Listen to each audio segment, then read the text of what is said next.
Pituduh ki ngopo? Pituduh entuk pitulungane wong pitu iku. Lah aku nek do gelem ngragati aku ora apa-apa. Wong lanang kok diragati nek cara aku ya isin no. Lho kok isin niku nek umum wong ora umum kok isin. Kudune niku berbangga hati. Heeh. Saya naikkan derajatnya. Sing tak didek. Sinden. Lho kok iso? Lho atase wong wedok kok ngragati wong lanang. Niku pripun niku? Apa mboten kula juara? Gitu? Juara pekok. Nggih. Wong sing ngragati ya Piyai Kakung. Piyai Kakung iki tanggung jawab. Oh, tanggung jawab nggih. Ya, piye nek upama semene iki kira-kira ana sing seneng karo kowe kira-kira piye? Awani. Sing pojok dhewe kae. Piye? Oh, betem. Ayo kira-kira kowe wani ora? Wani rek. Wothik nganggo thik barang.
Ya. Iki wis dibuka swasana limbukan. Ya, pancen bener. Acarane gelar budaya ya kuwi tasakuran kitanan. Ya. Panjenengane adik Muhammad Novel Ali Albarsiani. Oh alah. Jeneng cah iki cah saiki kok mari kecethit ilate wong tuwa.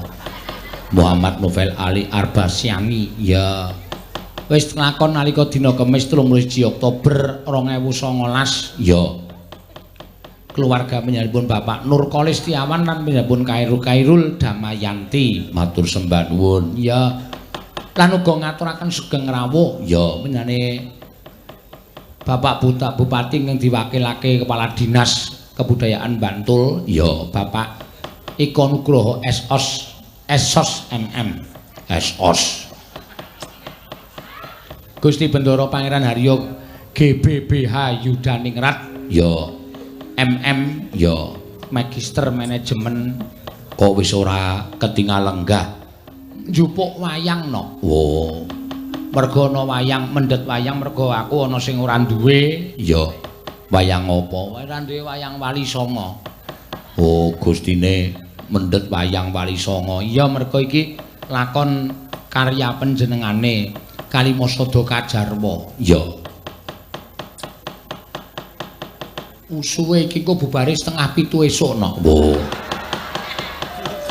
mumet ndasku iki iya Kalimasada Kajarwa iki lakon dawane ra umum iya lah kok kon lakoke bengi kene ya wis tak kethok-kethoke no iya waton kabeh kecukupan ya mak iya matur sembah nuwun tanpa pepindhan karya panjenengane sing nalika semana tau tak pentaske ana ing Haul Sunan Kalijaga ning alun-alun utara Yogyakarta ya biyen terus iki dibaleni meneh yo alah meh lali aku nek dadak njupuk catetan ning omah iya kok iso lali wis kalah karo Bagong ah iya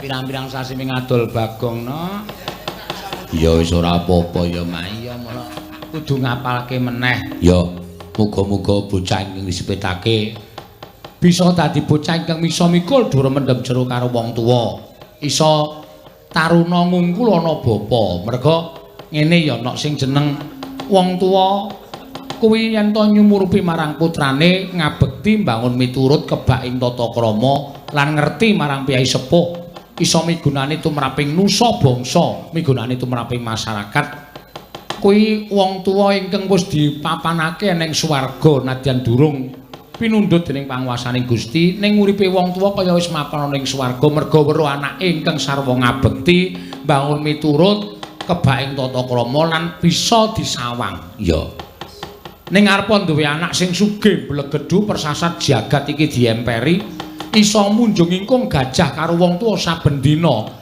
ning nek tumindake mrosal mbedugal ora duwe tata krama ugal-ugalan sak penake dhewe kuwi wong tuwa arep isih sehat ning kaya dibleseki ning neraka iya pancen bener ngono ya iya mula sing jeneng bocah disupetake iki digadang-gadang karo wong tuwa bisa mikul dur mendem jaru karo wong tuwa bisa ngerti marang wong tuwa ngangkat derajate lawan wong tuwa ya sranane carane lek kula mentah ya sing apik diajari sing becik aja gampang diuja merga lingkungan saiki nyemelangi banget ya ngono ya mak iya saiki nek ngerti ning layang kabar ngerti ning media-media kabar ya bocah-bocah SMP wis kendele ora jamakno mula ya ngati-ati nek duwe anak lanang apa duwe anak wedok ngono jan kemesar atine ya nek ora iso ngulatake wong tuane sibuk ning golek dhuwit ora iso ngulatake marang anak wekasan bocahe diajar karo lingkungan utawa dibelajari karo lingkungan mongko lingkungane ora apik srawunge ora becik lah ya wis ya dadine bocah sing mrosal ning nek digatek karo wong tuwa kala mangsa pancen kudu ana wektu kanggo keluarga kudu ana wektu kanggo anak kuwi bakale bocah mesti ya bakal dadi bocah sing apik sing becik no ya pancen ngono ya mak lah iku supitan kok malah lakone Kalimasada Kajarwa iki rak mukswane Prabu Puntadewa. Lah iya ning ya ora apa-apa ngersane Gustine ya ngono. Iya, pancen ya. Mengko nek panjenengan aku mau nampa wayang rak matur. Oh. Gusti ngasta wayang mboten. Waduh, mboten nih. Langsung Pendhet Rika, aku ya ngono. Ngawur ora. Ora wani kan. Waduh kula nggih mboten gadah, nggih kula pendhetke ngono. Nggih kok cekak-cekak kok aku ngono. Iya ya Mak, iya. Iki ya mesti streaming kan. Iya, pancen ya panjenengane ngasta HP mesti streaming pendak-pendak awake dhewe pentas streaming ya Mak. Iya. Sembah nuwun tanpa pepindhan ya panjenengane kulawarga Bapak Nurkolis Setiawan lan panjenenganipun Ibu Khairul Damayanti. Ya sing wis kepareng bengi iki nimbal karo awake dhewe sak rombongan no. Ya matur sembah nuwun tanpa pepindhan ya Mak. Ingkang utawa tiyang sepuh ya tak dongake sehat ya nampa barokah saka panguwasaning Gusti sarana panjenengane wis dedana rasa mring para tangga teparo mitra kawruh luwih-luwih marang para penggemar wayang sarana nimbale karo awake dhewe supaya dipresani lan iso gawe seneng penggaling para ingkang tresna karo wayang kulit ya nak ya kuwi tegese dana rasa ya pancen bener. Ayo di apa jenenge dipurwani no ya diwiwiti ya Mak. Iya. Sinden neneng pira? 7 nek ora apa 7. Ya. 7 ya Mak, 7. Panjenengane Pak Nurkolis Setiawan ya. Sindene 7, sindene 7 ayo. Rada lumayan kandhangane iki. Iya. Ya wis ora apa-apa ya Mak. Aku ya radong kok ngerti-ngerti aku mayang ning kene iki radong. Oh. Jebul dipasrahke wiyagaku. Oh. Ayo mulai wis ora apa-apa. Sok meneh takon rawuh dhewe wae kok. Wis ngerti omahku. Iya. Ngono ya, Mak. Mula rak raine kanca-kanca rada sluntrut to iki no. Iya. Iya. Mergo ling ngosah gunting wis ket wingenane sore. Ya ora apa. Kok ngesah gunting wit ket wingenane sore. Ah wong ngrokokke kudu tukoke sing 12 kok isine. Ya ora apa. Biasane dum-dumane isi 16, iki tukoke sing isi 12 ayo lumayan. Ha iya. Ya wis ben. Ya diaturake. Mas e ana mangga. Ah iki ana kancane no. Ya. Pelawak sing lagi naik motor masih ana klintong-klintong numpak andong apel klingklong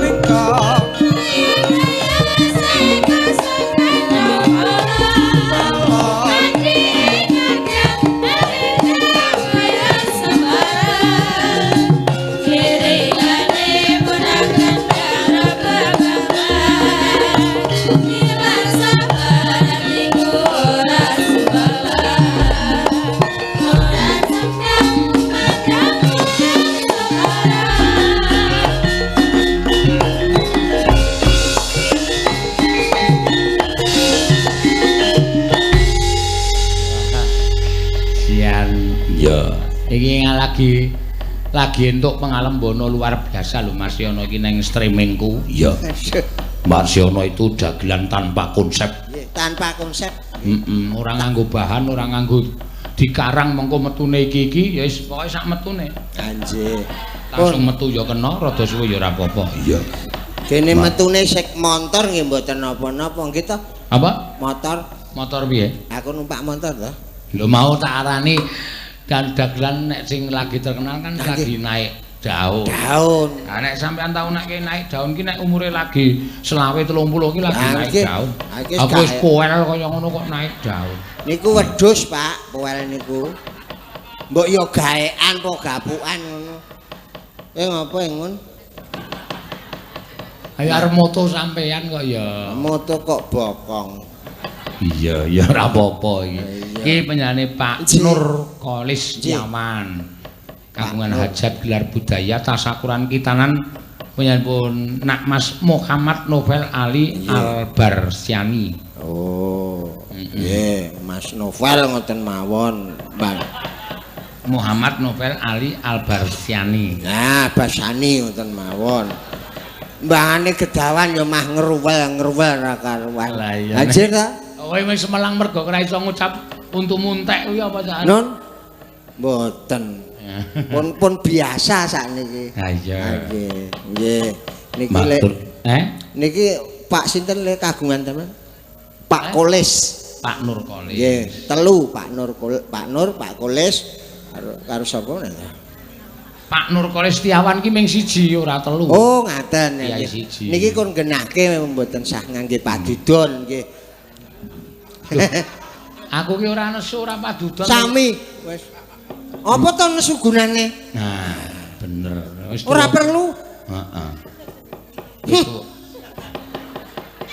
Wis tuwa-tuwa kok dadak berkenan ki ora apik. Nesu ya elik wis.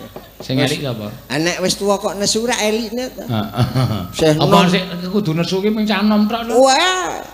Ana 7 jiro 7 Apa nek? Nek upamane nom. Ha iya. Niku saged merantasi gawe. Lah saiki ora iso merantasi. Nggih gliak-gliak nggo tes-tes. Nggo tes-tes piye kok ora? Upamane sediane 7 ngene piye? Wis tak takoni upama sediane 7 ngono piye? 7 niku pituduh, Mas. Oh.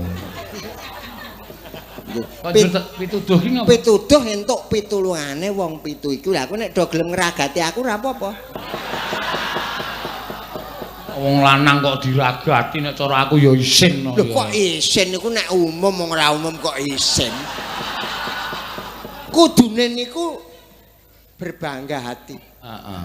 Saya naikkan derajatnya. Sing tak didek. Sinden. Lho kok iso? Lho atase wong wedok kok ngragati wong lanang.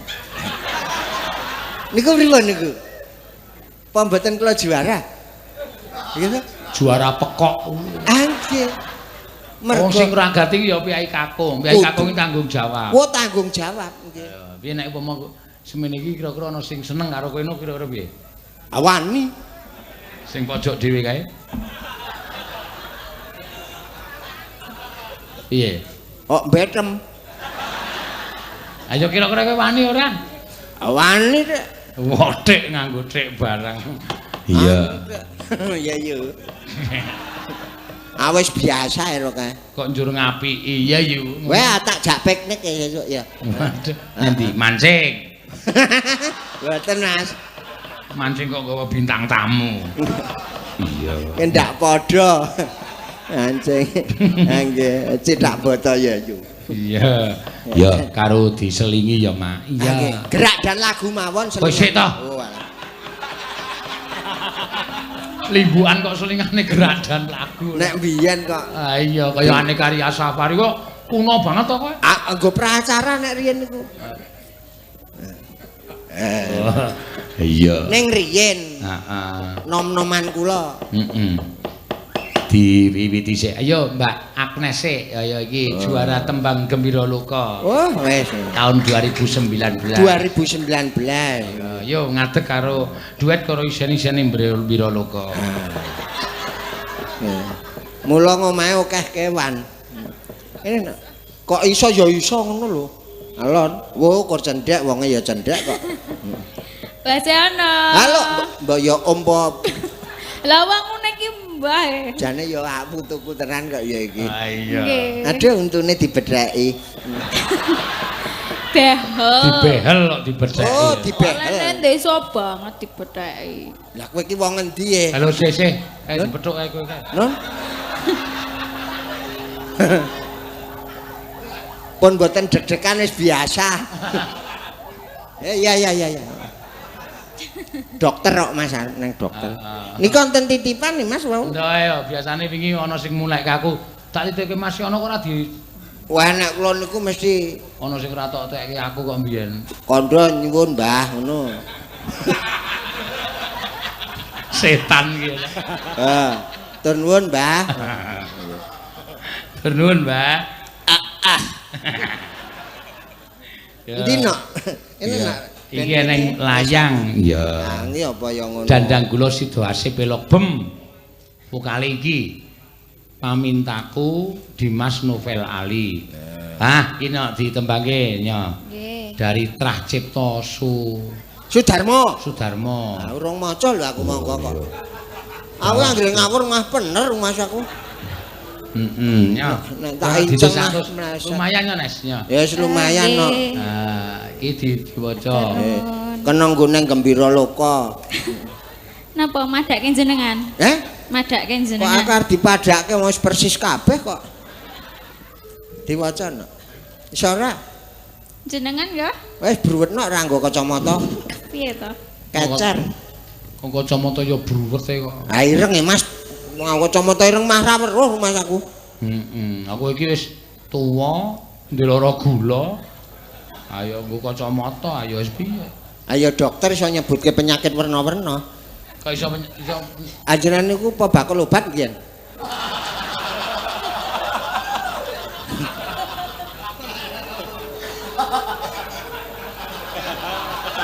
cilaka malah dunake bakul obat. Lah ngurusi penyakit to.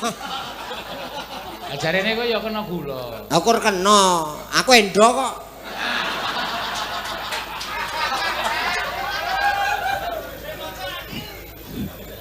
Weh? Waduh. Bethekmu ki tetelen. Lah niki tulisane rada nganu e. Ya alon-alon rasa. Nggih, alon-alon nggih. Rada medun ngene, lah rak padang to. Lah, Kena bros. Kena bros piye? Brose mencorong kan dadi weruh. uduk. Apa ya? Kok uduk ki apa ya? Wong tuwa aja tok ajari ae. Dudukane. Dudukane. Heeh. Dudukane kan ana plentronge.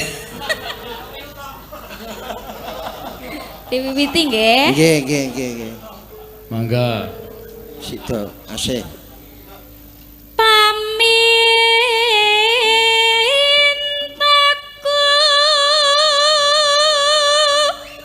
Ayo kecilik suarane saya anggun. Ah iki kecilik suarane apik. Apik. Nek kowe iki kecilik tekonmu elek. Wah.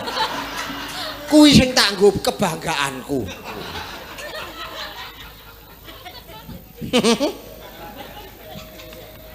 Apa yu? Dimas Novel Ali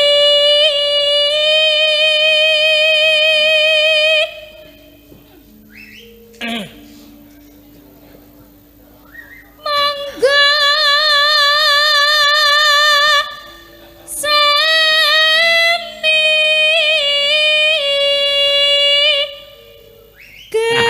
Gegon Delat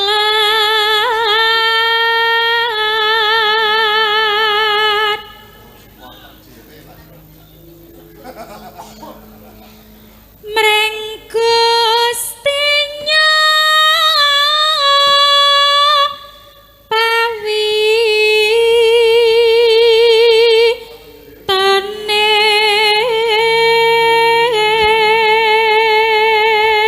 Ya iki ana nawala saka Mbak Kristin. Oh, Kristin Panjaitan? Udu. Oh. Kristin Panjaitan ki artis kok. Ah iya mbiyen. Artis mbiyen. Ah iya, ya sak umurmu. Ah iya. Yang kuwe mbiyen. Kok Kristin Panjaitan kok gelem karo rupane cotok uwok. Upama kepethuk, wong ya ora tau kepethuk kok. Nek kepethuk terus dadi yangmu no piye? Ah iya to. Aku anggere pethuk yang kok. Wah, nek ono Agnes ki ya yangmu. Wah, yangku, yang sayang begitu tubuhmu molek. Yang sayang. Aduh mah kedanan tenan.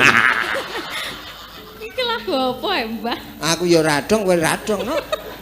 Mbangane ra nembang. Nan. Aja lerwa mring biyangmu bapa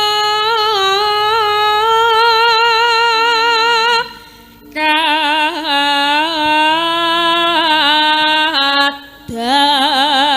aja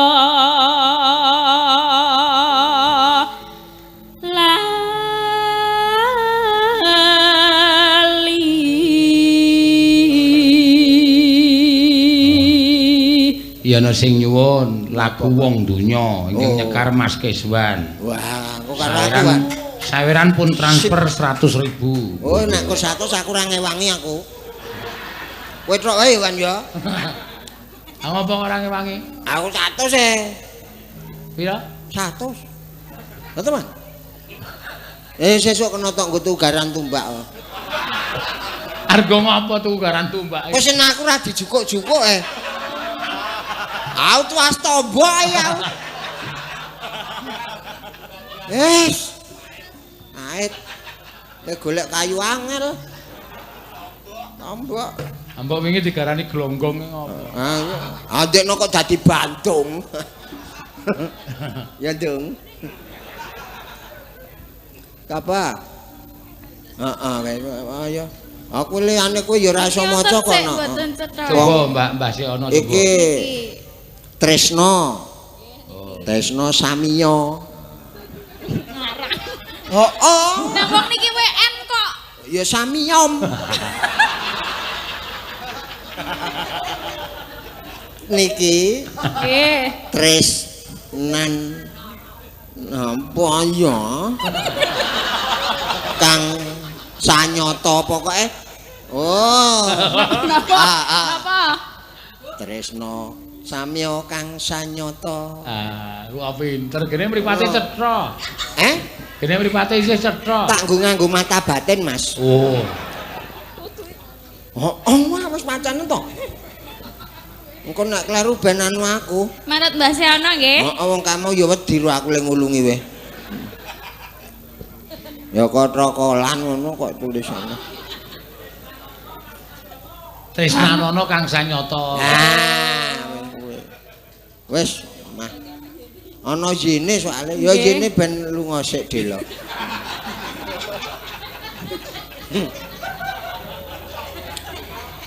Tresna anono Kang Sanyata. Waduh. Niki napa meneh? Apa meneh?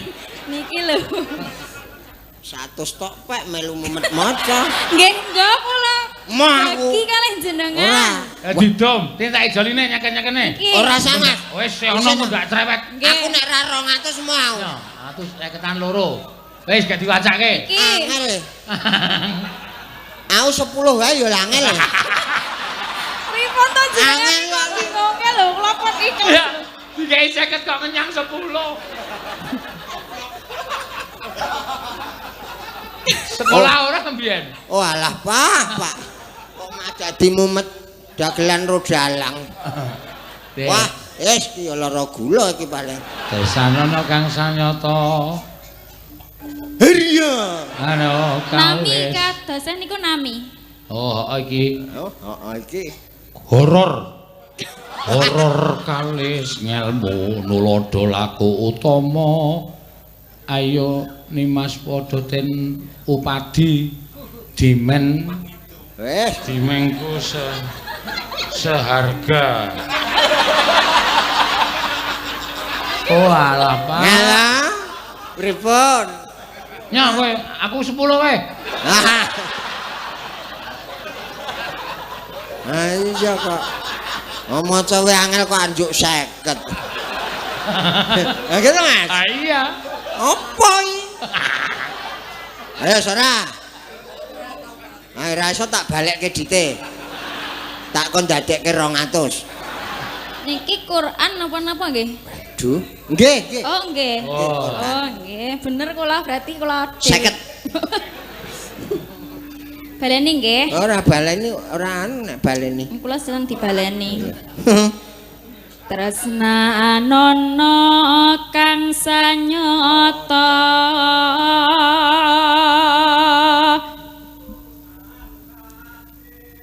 Duh, tak tung bleng. Quran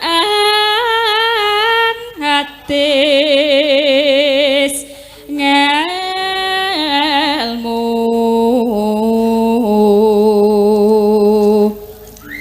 nula adolaku utama ayo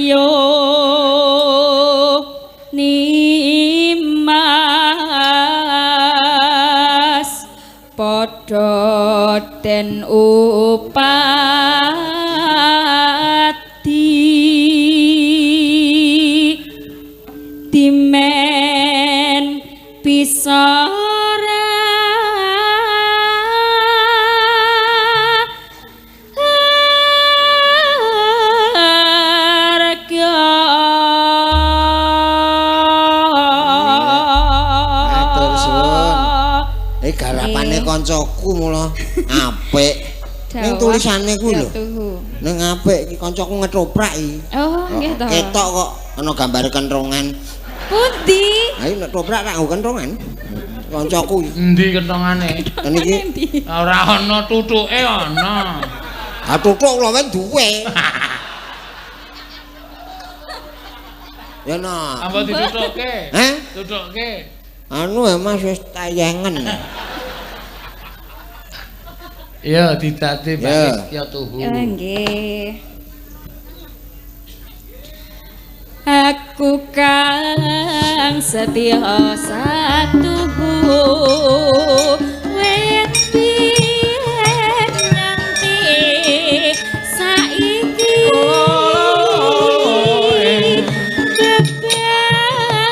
kebasane peteng kebeban abur sumunan andika pangayomanku lair keten tuwa nyata mong sajae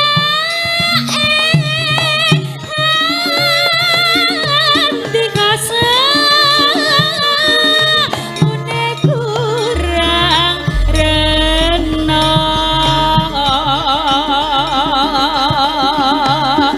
tanda yenti masa sene rika lane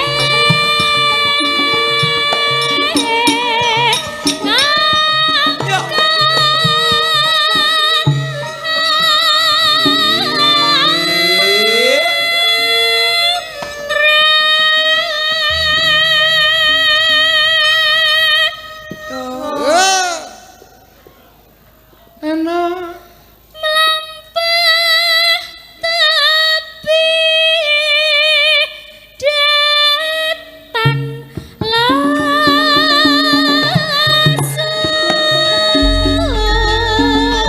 Kirang hayu.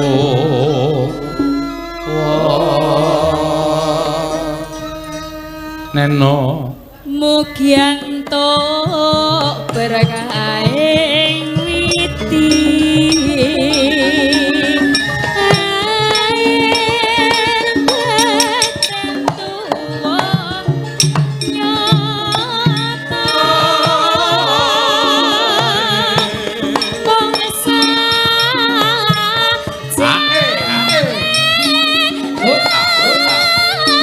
dikasa mune kurang rena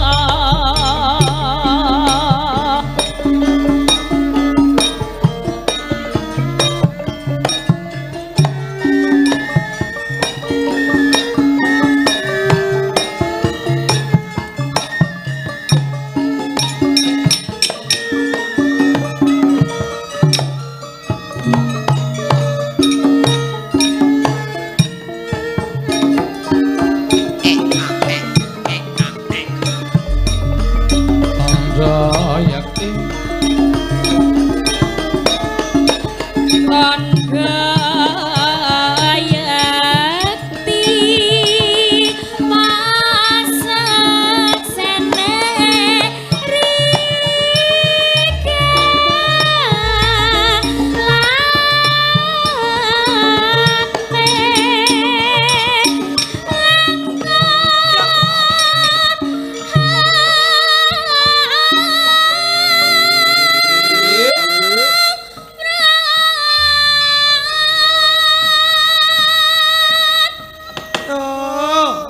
Neno. tapi datang langsung Kirang tari.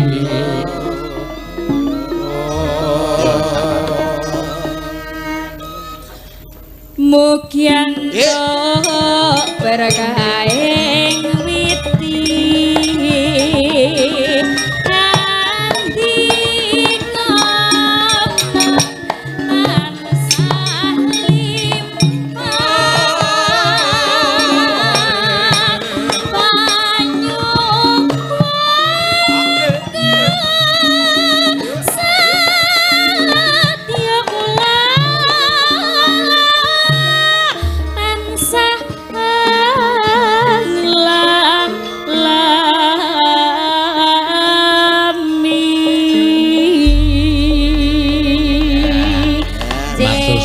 Matur suwun Mbak Nggih, Agnesia. matur Ya. Indonesia. Pingile maringke piala juara lomba tembang Broloko ya Gusti